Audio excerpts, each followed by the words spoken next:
வணக்கம் நண்பர்களே, நான் உங்கள் நண்பர் கோல்ராஜா. இந்த வீடியோ பாருங்கள். இது ஒரு விழிப்புணர்வுக்கான பதிவு. இந்த கரண்ட் கம்பியில் வந்து கை வச்சா ஷாக் அடிக்குன்றதை வந்து ரொம்ப அழகாக அந்த குழந்தைங்க வந்து நடிச்சு காட்டியிருப்பாங்க. இதை வந்து எல்லா குழந்தைகளுக்குமே போட்டு காட்டுங்க கண்டிப்பான முறையில். அந்த எப்படி காப்பாற்றணும் அப்படின்றத வந்து ரொம்ப செய்முறை விளக்கமாக அந்த குழந்தைங்க வந்து நடிச்சு காட்டி பாருங்களேன். அதாவது ஒரு குழந்தை வந்து இரும்பு கம்பியை வச்சு எடுக்கிறதுனால அதுக்கு ஷாக் அடிச்சிருச்சு.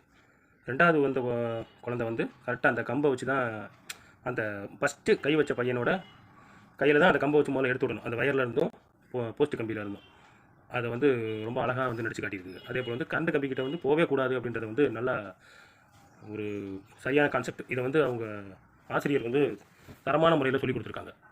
அதனால் எல்லா குழந்தைகளுக்கும் இந்த வீடியோவை கொஞ்சம் போட்டு காட்டுங்க. ரொம்ப முக்கியமான ஒரு வீடியோ தான். இந்த வந்து செல்ஃபோன் பேசிக்கிட்டு வந்து உட்கார போகுது கரண்ட் கம்பிக்கிட்ட, அது ஆபத்து தானே. அது வந்து நல்லா அருமையாக வந்து விளக்கம் கொடுத்துருக்காங்க. அதே போல் நாயும் வந்து கட்டி போடக்கூடாது கரண்ட் கம்பியில், அதுவும் ஆபத்து தான். எல்லோரும் பாருங்கள். கண்டிப்பான முறையில் இந்த வீடியோ வந்து சின்ன பிள்ளைங்களுக்கு ரொம்ப யூஸ்ஃபுல்லான ஒரு வீடியோ. அதனால் அனைவரும் இந்த வீடியோவை பார்த்து பயன்பெறுமாறு கேட்டுக்கொள்கிறேன்.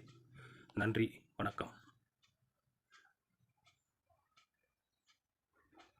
பொதுவாக வந்து கரண்ட் கம்பிக்கிட்டே போகக்கூடாது, அதுதான் இந்த வீடியோவோட கான்செப்டே. நன்றி.